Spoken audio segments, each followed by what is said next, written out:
Tá rolando no Rio de Janeiro, essa semana, o encontro dos chanceleres do BRICS, ou seja, os ministros das relações exteriores dos países que pertencem ao BRICS. E nas últimas 2 semanas a gente ouviu muita bobagem sobre o BRICS, né? Ouviu muita história que não tinha relação, que o BRICS estava enfraquecido e uma série de coisas. Na verdade, essa ideia do BRICS enfraquecido é um dos objetivos do Trump. O Trump não tem só como objetivo enfraquecer a China e impedir o crescimento da China para se transformar a primeira potência econômica do mundo, mas também para esvaziar o BRICS. Porque é sempre bom lembrar que o BRICS praticamente puxa o sul global inteiro.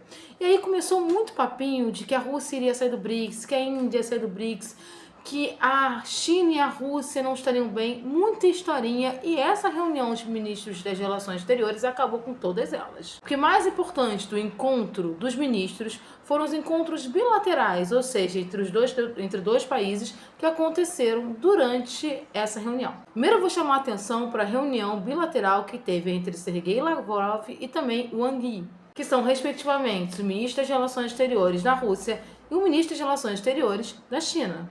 E essa reunião bilateral gerou uma nota que foi colocada pelo Ministério das Relações Exteriores da China. E ela reforça e muito os laços entre Rússia e China e os coloca como os dois países e junto outros, mas principalmente a Rússia e a China, como protagonistas dessa puxada do sul global e consequentemente do BRICS. A nota é assim: Wang Yi afirmou que houve muitas mudanças recentes na situação internacional. A mudança é a norma nessa era, mas o que permanece inalterado é a confiança mútua e o apoio entre China e a Rússia.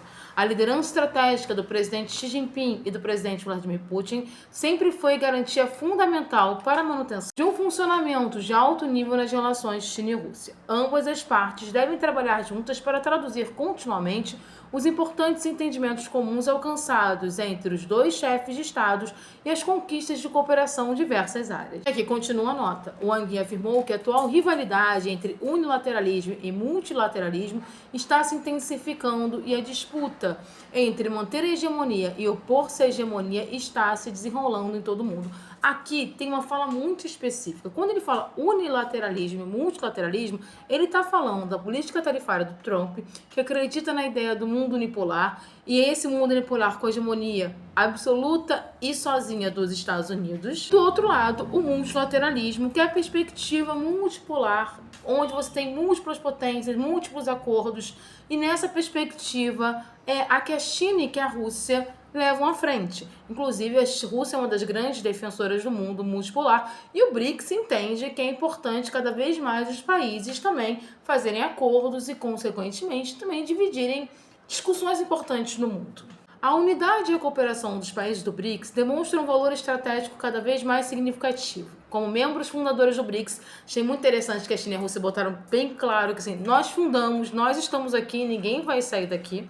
China e Rússia devem fortalecer a coordenação e a cooperação no âmbito do BRICS, aprofundar a solidariedade e a cooperação entre o vasto número de países de desenvolvimento e economias emergentes, aumentar continuamente a influência e o apelo do grande BRICS, injetar forte impulso ao desenvolvimento e à prosperidade do mundo e contribuir com mais força do BRICS para a construção de um sistema de governança global mais justo e equitativo.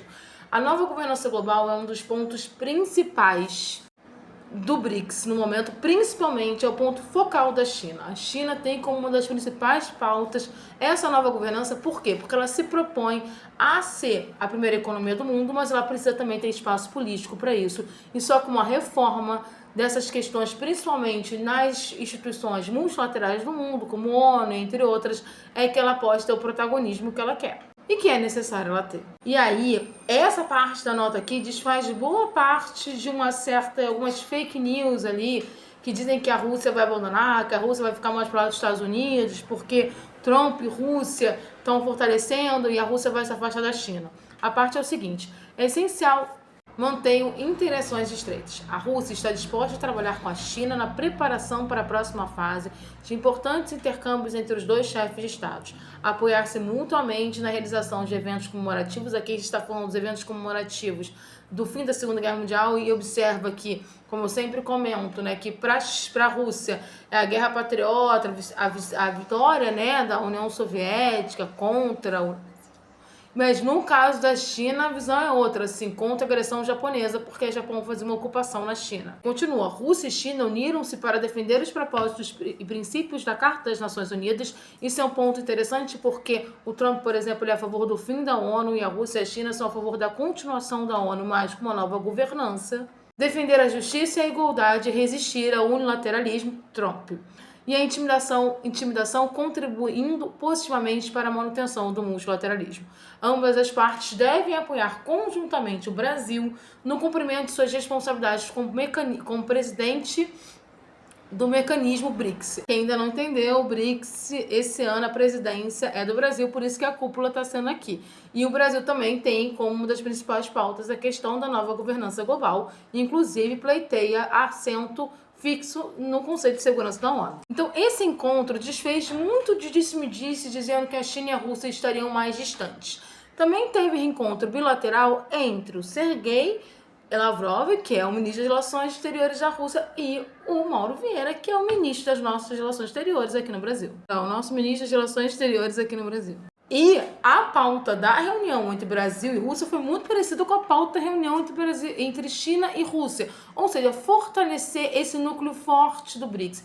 Fortalecer esses três pilares, porque no final das contas eles são os três pilares mais fortes de sustentação do BRICS, que são grandes potências econômicas, grandes potências, no caso bélica, a gente falar China e Rússia, e grandes potências regionais como o Brasil, que é a maior economia da América Latina. Então esse encontro aqui no Rio de Janeiro mostrou que o BRICS está mais forte do que nunca e o BRICS é essencial nesse momento para defender as demandas do Sul Global em época de guerra tarifária.